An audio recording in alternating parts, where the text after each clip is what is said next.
Fíjate el tema el día de hoy, tema número 6, correspondiente al tema de nomenclatura inorgánica, ¿ya?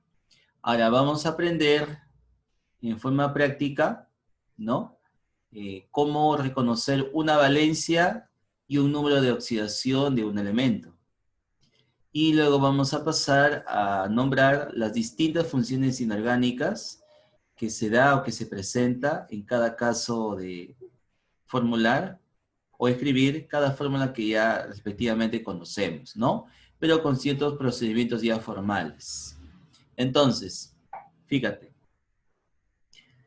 ¿qué es la nomenclatura inorgánica? Es parte de la química general que nos va a enseñar a cómo pronunciar o escribir de manera correcta, concreta, las distintas sustancias químicas que se conoce o que de manera no teórica yo conozco. Pero para eso debo seguir ciertos parámetros o ciertos procedimientos para lo cual no debo equivocarme. En otras palabras, te voy a indicar qué es una valencia. La valencia es la capacidad de combinación que tiene un átomo para poder unirse a otro. Es un número entero que no lleva signo positivo o negativo. Vamos a ver aquí en este Word, fíjate, la expresión valencia, ¿sí? Ahí subrayamos valencia. Es la capacidad de combinación que tiene un átomo para unirse a otro, ¿no? Es un número entero, ya, ahí está, es un número entero. No lleva signo positivo o negativo.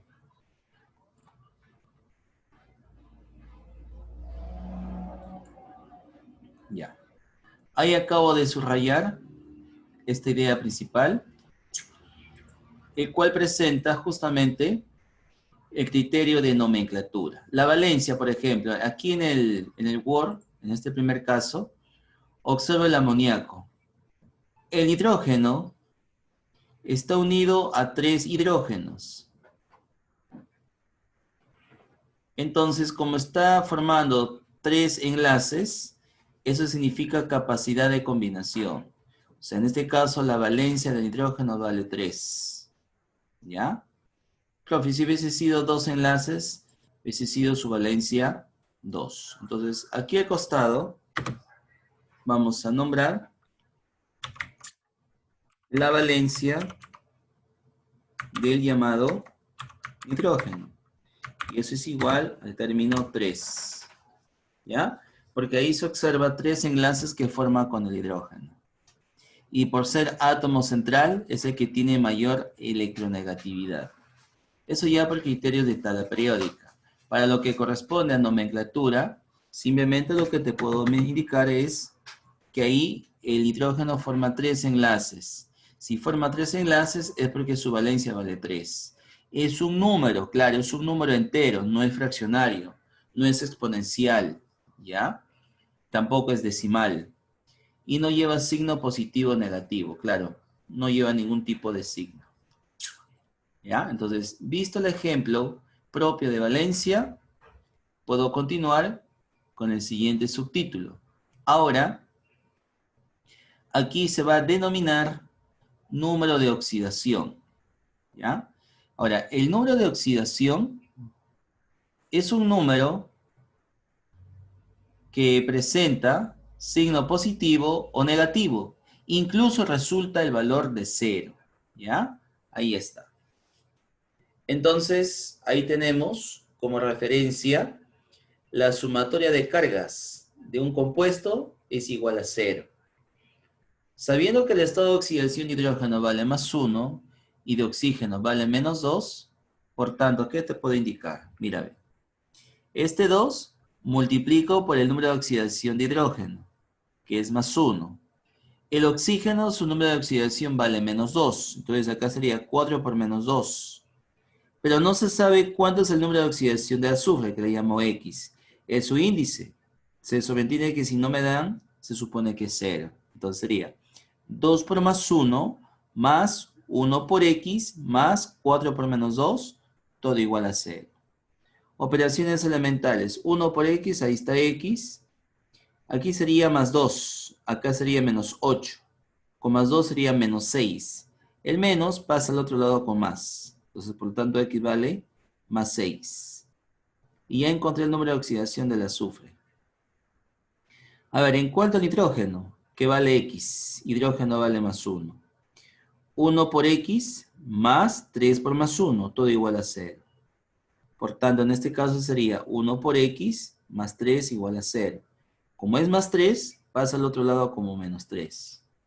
Y por tanto, estos serían los números de oxidaciones de cada elemento que está presente en estas fórmulas. Más 6 para el azufre y menos 3 para el átomo de hidrógeno. Y así, puedes calcular para diversas funciones los números de oxidación, pero de un determinado elemento. Porque algunos ya son conocidos, y esos conocidos me ayudan a encontrar la otra variable que es desconocida, o sea, la incógnita principal. ¿Sí? ¿Hasta ahí alguna duda, chicos? ¿Se entendió?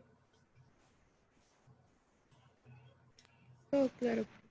Muy bien, entonces prosigo. Funciones inorgánicas. Para iniciar las funciones inorgánicas van a ser las distintas ecuaciones o distintas, ¿cómo le podría decir? Expresiones inorgánicas. Y de acuerdo a ello, a medida que te voy explicando, tú vas a hacer una diferencia. Ah, entonces una función se diferencia de otra. ¿Por qué? Puede ser en nomenclatura, o sea, en nombrar, o en la formulación. Ya esa es una diferencia. O por la cantidad de átomos. Uno puede haber 2, en otro pueden haber 3. Otra diferencia. En otras pueden haber oxígeno, en otras no pueden haber oxígeno. Esa es otra diferencia. Entonces, siempre vas a buscar una función o una cualidad diferente a otra. Y eso justamente también al mismo tiempo hay que memorizar, reconocer. Eso es lo que vamos a ver a continuación. En las funciones inorgánicas, la función óxido son sustancias binarias. Binaria significa formado por dos elementos. Formado por un elemento más el oxígeno. Estos se clasifican como metálicos y no metálicos. Obtención. ¿Cómo se obtiene en función óxido? Se combina un elemento más oxígeno. Eso te da como producto la función óxido. ¿Ya? Dicho ese caso, ahora vamos a formular. ¿Cómo se formula la función óxido? Un elemento más el oxígeno. Se sobreentiende que el oxígeno tiene la valencia 2. Y su número de oxidación también es 2, pero con signo negativo. Es menos 2. Tanto la valencia como el número de oxidación van a ser iguales, numéricamente iguales. En este caso se considera solamente la parte numérica, que es 2, no el signo. Aquí es 2, y para este elemento le he denominado la variable n como valencia de este elemento. Entonces, el n baja al oxígeno y el 2 baja hacia el elemento. Se hace un cruce. Profe, ¿siempre se cruzan los números de oxidaciones? Siempre se cruzan. No se hace en forma directa. El n baja aquí, el 2 baja aquí. No, no. Se cruzan. El 2 es el n, al e y el n es el oxígeno. Y tienes esta formulita. Ahora te comento, si n es par, con este 2 se simplifican, se sacan mitades, ¿ya? Solamente cuando n es par. Y si n no es par, no se hace ninguna simplificación, se deja tal como está. Porque si tú simplificas, entonces vamos a alterar la fórmula. Y 2, no va a haber una respectiva fórmula adecuada para nombrar dicho compuesto. Bien. Ahora, los óxidos se van a clasificar, en este caso, de la siguiente forma. A ver. Tenemos aquí los óxidos metálicos, también llamados óxidos básicos. Óxidos metálicos o en todo caso, óxidos básicos. ¿Sí? A ver, ¿qué más? Se obtienen cuando se combina un metal con oxígeno. Escucha bien, ¿ah? Un metal con oxígeno resulta un óxido metálico. Son sustancias binarias. O sea, el metal más con el oxígeno son dos, pues, ¿no? Binarias.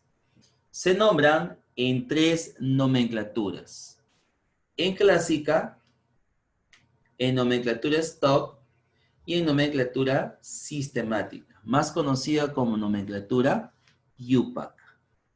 Fíjate, en nomenclatura clásica, si el metal presenta dos valencias, solamente dos, entonces, ¿qué va a suceder? Con la valencia menor, la palabra termina en oso. Y si trabajas con la valencia mayor, el término óxido acaba en el término ico. ¿Ya? Por eso, si antepone el término óxido y se termina en la expresión oso por ser valencia menor. De manera similar, con la valencia mayor, se coloca la palabra óxido y termina en la expresión ico. Así. Eso solamente se realiza para óxidos metálicos en nomenclatura clásica, solamente en clásica.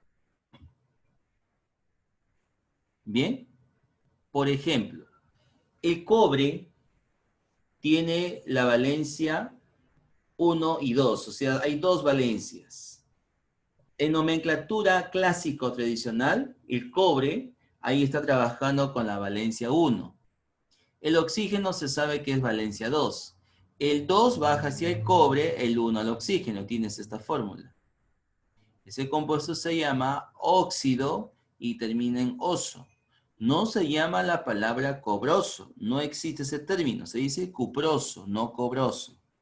Al igual, aquí el cobre ahora participa con el número de oxidación 2. El oxígeno valencia 2. Como son pares, simplificaste, te queda CuO. Se sobreentiende que los números son 1 y 1, luego de la simplificación de 2 y 2. Ahí, en ese caso, se va a llamar óxido y termina en ico. Cúprico y otro se llama cuproso. Listo. Visto esa expresión, entonces ya tenemos a continuación esos dos términos. Así se nombra entonces, una vez más, óxidos metálicos en nomenclatura clásica. Oso cuando es valencia menor, ico cuando es valencia mayor. Así de simple.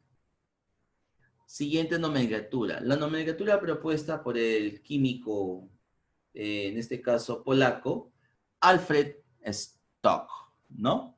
Alfred Stock propuso nombrar compuestos, pero utilizando las valencias de los elementos, representados en números romanos. Entonces, un elemento metálico, para nombrar en esta nomenclatura informe óxido metálico, es el siguiente. Aquí lo que he tomado en cuenta es el plomo. El plomo tiene dos valencias, el número 2 y el número 4. Aquí el plomo tiene valencia 2, el oxígeno valencia 2, mitad, mitad y tengo PbO. Aquí se coloca la palabra óxido, sí, óxido. Ahí está. Se coloca luego el término ¿de qué? De plomo, óxido de plomo. Y como has utilizado la valencia 2, colocas ese 2 en romanos, 2. Y ya está nombrado ese compuesto metálico. Ahora voy a utilizar la valencia número 4 para el plomo, más el oxígeno 2. Mitad de 2, 1, mitad de 4, 2. El 2 baja el oxígeno, el 1 baja el plomo. Y ahí está la fórmula simplificada. Por tanto, ahí también utilizamos la expresión óxido, así es. Óxido de plomo número 4, no 2, sino 4, la valencia simple original. Listo. Y ya nombré los dos óxidos metálicos, ¿no? Para aquel metal plomo. Estamos frente entonces a nomenclatura stop. Y por último, podemos indicar ahora la nomenclatura sistemática, también llamada nomenclatura UPAC. Y en algunos textos de química le dicen nomenclatura moderna, ¿no? Mira, tantas denominaciones al final sigue siendo la misma explicación en todo sentido de la palabra. Por ejemplo, el PbO2, aquí se va a llamar dióxido de plomo. En el caso de Cu2O sería óxido de dicobre. O sea, ahí se utiliza prefijos numerales, solamente en nomenclatura sistemática. Si es para un átomo, mono. Si es para 2, di. Si es para 3, tri. Si es para 4, tetra. Si es para 5, penta. Si es para 6, hexa.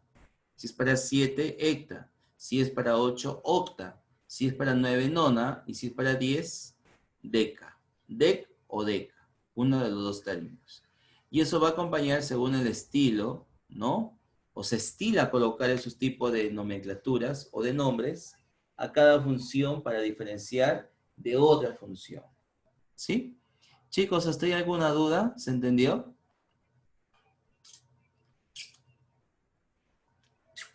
Chicos. Sí se entendió, profe. Muy bien, va a salir al frente Sí, sí, entonces. Sí, ¿alguna consulta? Ahí está. Dime.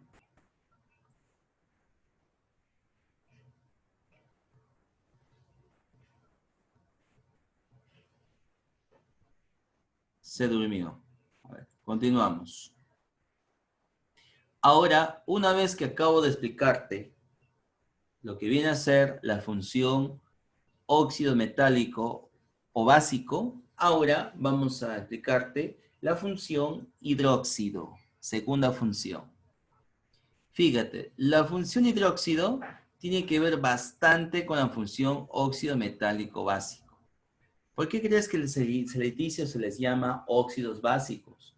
Porque estos óxidos van a pasar a ser o formar parte de un hidróxido, ¿no? Y tienen mucha semejanza o mucha familiaridad, se podría decir en este caso, para que puedan entender mejor el tema, así con esos términos, ¿no? Algunos son justamente los parientes cercanos, ya sean en función o ya sea en casi fórmula o en todo caso en tipo de nomenclaturas. Pero en algo algunas cosas se relacionan, pero en su gran mayoría hay muchas diferencias. Función hidróxido. Son sustancias ternarias. O sea, quiere decir que están formados por 3 elementos. Y presenta el grupo funcional oxidrilo, también llamado OH. Basta que una fórmula tenga OH, ya sé, esa es la función hidróxido. Está en lo correcto, ¿no? ¿Cómo se obtiene un hidróxido? Se combina un óxido básico, también llamado óxido metálico, más agua. Y de ahí resulta la función hidróxido, ¿ya? Entonces, un óxido básico, en este caso es el CaO, que es el llamado óxido de calcio, más el H2O. ¿Qué te da como producto? El CaOH sub 2, ¿no? Porque todo hidróxido siempre empieza con un metal y termina con un OH. Ahora, el número depende, ¿no?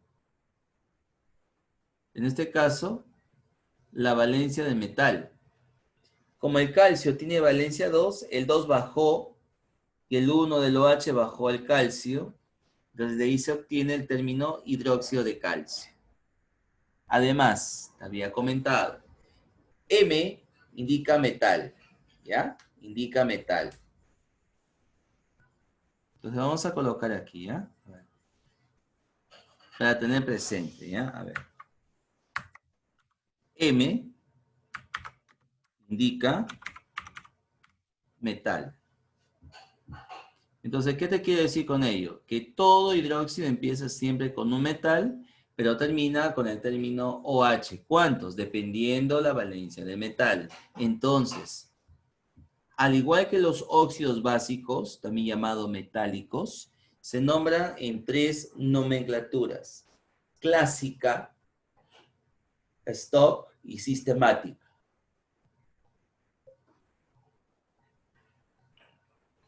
¿Ya? Entonces, por eso te dije, ¿en qué se parece la función óxido metálico con la función hidróxido? ¿En qué se parece? O mejor dicho, ¿qué tienen por igual? Los 3 sistemas de nomenclaturas, clásica, stock y sistemática. Ahora, ¿cuál es la diferencia? que todo hidróxido acaba con OH. Y un óxido, que todo óxido termina con oxígeno, no con OH.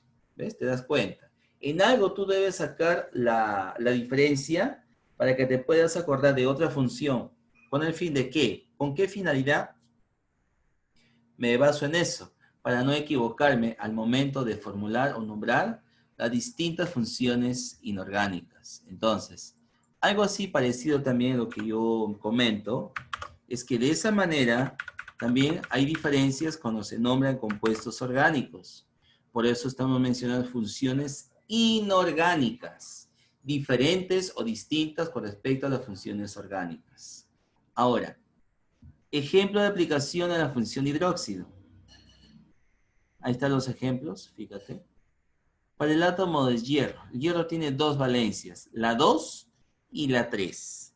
En este caso, el metal hierro 2 se combina con OH1, el 1 baja y el 2 baja el OH, y tienes esta formulita.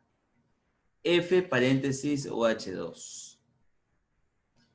En clásica se nombra así. A ver, veamos.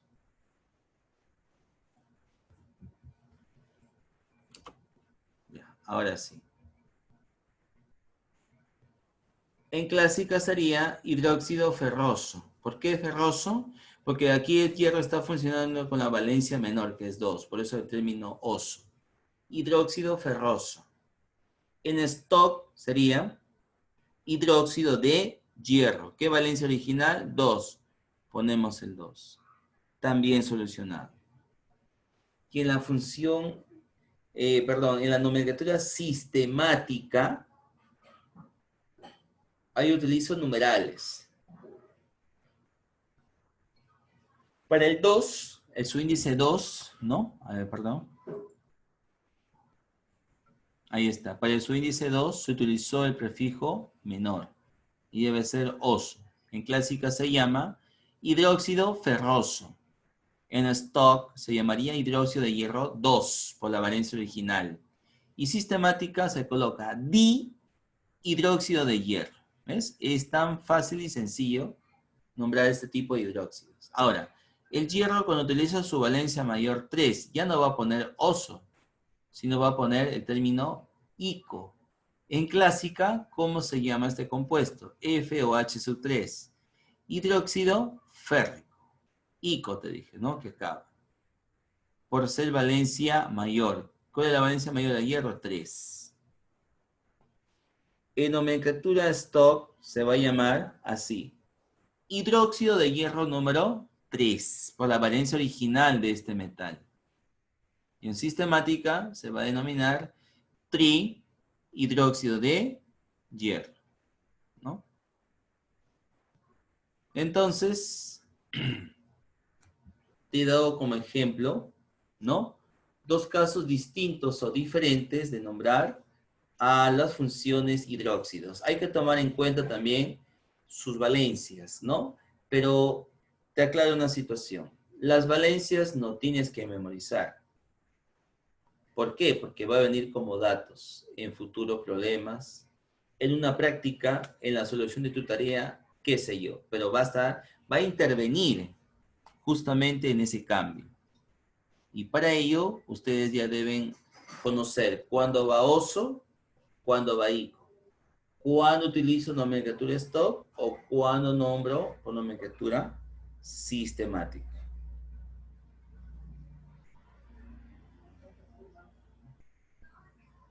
¿Hasta ahí alguna duda, chicos?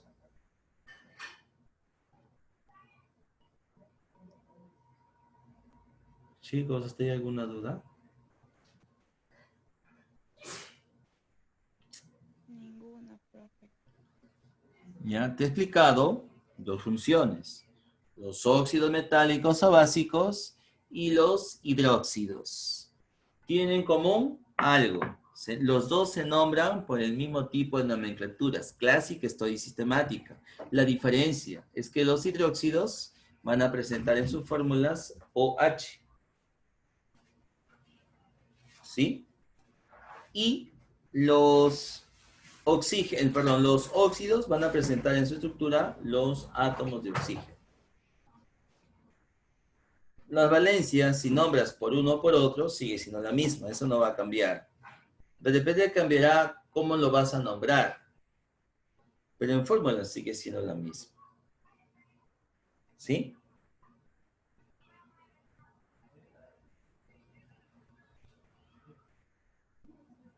A ver. Función ácido. ¿Ya? Esta es otra función, ¿no? ¿Cómo reconocemos a los ácidos? ¿No? En la vida diaria tenemos distintas funciones, ¿no? Que tenemos que realizar, ¿no? Obviamente por hábito, por medio de conductas, ¿no? Propias establecidas como normas de convivencia en una familia. Entonces, de igual manera, son las funciones inorgánicas. Hay principios, hay reglas, hay normas, hay leyes que establecen ciertos parámetros para poder lograr un bien, una estabilidad o algo en común, ¿no? Que uno se propone o que otras personas también se van proponiendo, ¿no? Entonces, la función es ácidos. ¿Cómo sé que es un ácido? Los ácidos tienen sabor, por supuesto, pero ¿cómo es su sabor, chicos, de los ácidos?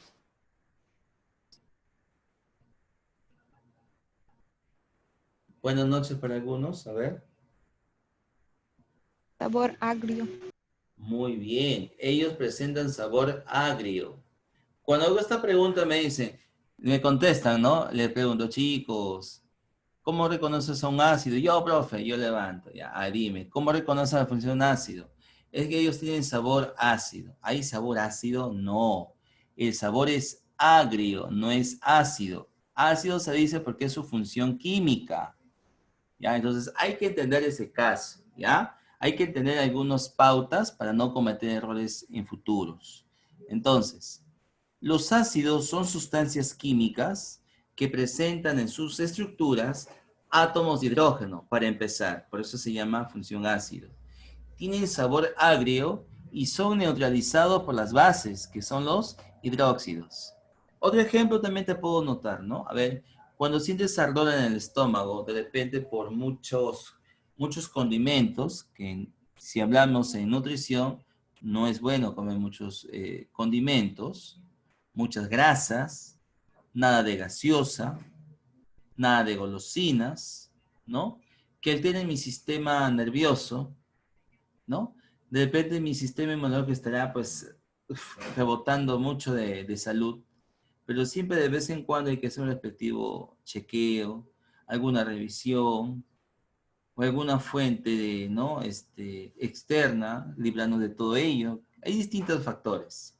Entonces, eh, otra, como te acabo de mencionar, ¿no? Los ácidos son agrios, se les encuentra mayormente en los cítricos, ¿no? Tienen cualidades de no prevenir los resfriados comunes y los ácidos son buenos antioxidantes. Cuando yo tengo un ardor estomacal, ¿no? Entonces, para yo neutralizar ese ácido, el cual quema o arde en el estómago, hay que neutralizarlo. ¿Qué se hace? Tomar, por ejemplo, un agua, ¿no? Que actúa también como una base. O de repente tomar un jugo que actúa también como base. ¿Sí? Por eso dice, son neutralizados por las bases, más conocidas como hidróxidos. Aquí se clasifican en dos grupos, los ácidos hidrácidos y los ácidos oxácidos. Los ácidos hidrácidos van a ser sustancias químicas de tipo binaria. Sí, binaria. Profesora, dos elementos, por supuesto, pero que no contienen átomo de oxígeno. No hay átomo de oxígeno, para nada.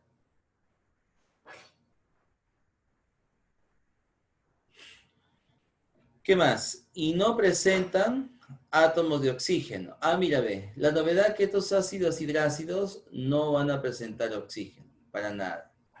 Pero siempre formarán grupos de, ¿no? En este caso, grupos tomados binarios, ¿no? A ver, se nombran en dos tipos de nomenclaturas y teniendo en cuenta su estado físico, así es. En los ácidos hidrácidos hay que tomar en cuenta el estado físico, que son dos. El estado acuoso y el estado gaseoso. Y dependiendo su función y dependiendo su nomenclatura, se nombran de distintas formas. ¿Ya? A ver. En ácidos hidrácidos, la nomenclatura es dos. La clásica y la sistemática. Acá no se usa nomenclatura stock. ¿Ya? Siempre indicando las secuencias previas antes de desarrollar tu tarea, ¿no? Otra vez, los ácidos hidrácidos van a ser sustancias binarias formadas por dos elementos y que además, dependiendo de su estado físico, se nombra según el tipo de nomenclatura. Por ejemplo, en el caso de nomenclatura clásica, en este caso se utiliza dos grupos de la tabla periódica, la 6A y la 7A. Y el estado físico es acuoso, ¿ya? Entonces ya sabes, para formar ácidos hidrácidos, ¿sí? Se van a mencionar dos tipos de casos. Los ácidos, ¿no?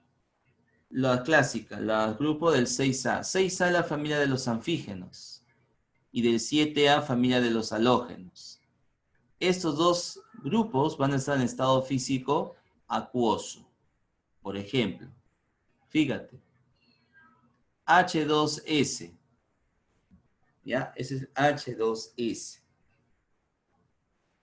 Bueno, en ese caso, te puedo comentar, esto también lo hubiese hecho desarrollado así. A ver. Aquí el hidrógeno. Ya. El hidrógeno tiene la valencia, en este caso, 1. Más el otro átomo. A ver. Mi ecuación.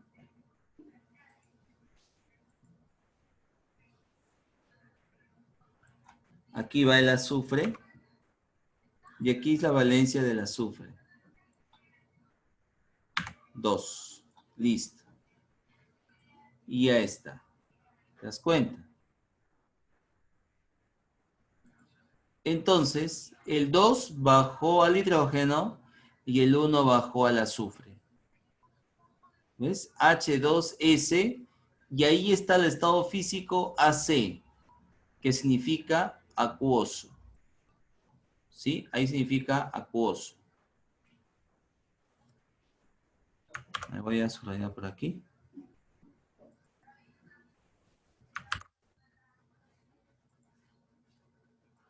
Listo. Se antepone la palabra ácido y debe culminar en la expresión hídrico. Este compuesto se llama ácido sulfídrico. HCl acuoso. Aquí se va a llamar ácido clorhídrico. ¿Te das cuenta? ¿Ves? Y cuando esos ácidos hidrácidos están en nomenclatura, por ejemplo, sistemática o yupa, y aparece entre paréntesis, su índice, perdón, el término G es gas, ahí el nombre cambia. La fórmula no, sino la nomenclatura. Ahí se va a llamar bromuro de hidrógeno, cloruro de hidrógeno. ¿Te das cuenta? Mira, ve. HCl acuoso, ácido clorhídrico, esa es nomenclatura clásica. HCl gas, esa es nomenclatura sistemática moderna. Cloruro de hidrógeno. ¿Ya? Entonces ya indiqué, ya hice la observación. ¿Hasta ahí alguna duda, chicos? ¿Se entendió? Sí se entendió, profe. Muy bien. Entonces, visto eso ya en la siguiente parte, vamos a continuar con más ácidos, cómo se van a nombrar, obviamente la tarea respectiva, te va a aplicar y bueno, ya eso van a tener en mente para poder realizar el test global y la tarea respectiva. ¿Ya? Acuérdate que estamos en el término de para el caso de los exámenes. Los exámenes, chicos, es la próxima semana, ya han visto el rol, ya está programado. El tema 5 y este tema 6 no van a entrar al examen. Esos temas van a entrar para el examen bimestral. Para este parcial o mensual, no. ¿Ya? Bien, chicos, 11:30 nos conectamos.